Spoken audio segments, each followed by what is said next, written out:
Conta-se uma história de uma mãe que castigou seu filho por ter tirado uma nota abaixo da média na disciplina de matemática. No meio da ameaça, ela falou que Deus ficava zangado quando as crianças não se esforçavam na escola. Então, ela o castigou e o mandou para o quarto dormir mais cedo naquela noite. Passadas algumas horas, arrependida pelas palavras grossas que havia falado a seu filho, a mãe decidiu ir no quarto do menino para saber como ele estava. Ao entrar, percebeu que o garoto olhava pela janela enquanto os trovões rasgavam o céu da noite chuvosa.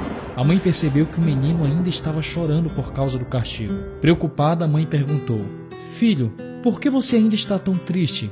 A resposta foi comovente. Assustado pelo barulho dos trovões, o menino respondeu: "Mãe, eu não entendo por que Deus está tão zangado comigo só por causa da nota baixa em matemática." Esta ilustração mostra como o medo de Deus pode gerar uma religião doentia, de fiéis que olham para o céu e não conseguem ver um Deus amoroso.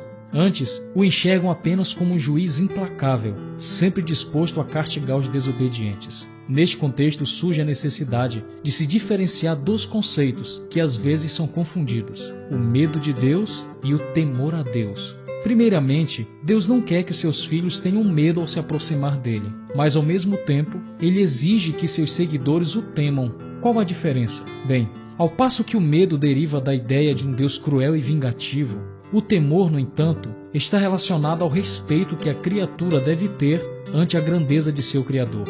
O temor a Deus é o conceito principal apresentado no livro de Jó, capítulo 41. No verso 5, Deus apresenta o terrível crocodilo e pergunta a Jó: "Brincarás com ele como se for um passarinho?" No verso 10, Deus continua: "Ninguém há tão ousado que se atreva a despertá-lo. Quem é, pois, aquele que pode erguer-se diante de mim?" E no verso 11 ele conclui: "Pois o que está debaixo de todos os céus é meu." Deus é muito claro. Como é que o homem respeita a natureza, porém ignora aquele que a criou?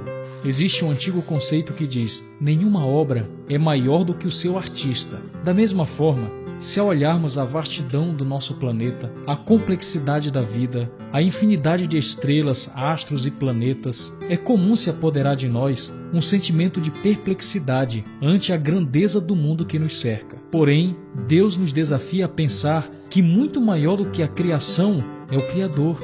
Assim, ao nos reconhecermos como uma obra criada e idealizada por um grande artista, deve se apoderar de nós o respeito e o temor diante desta grande descoberta. Como afirmou de maneira poética o grande cientista Isaac Newton, a maravilhosa disposição e harmonia do universo só pode ter tido origem segundo o plano de um ser que tudo sabe e tudo pode. Isso fica sendo a minha última e mais elevada descoberta.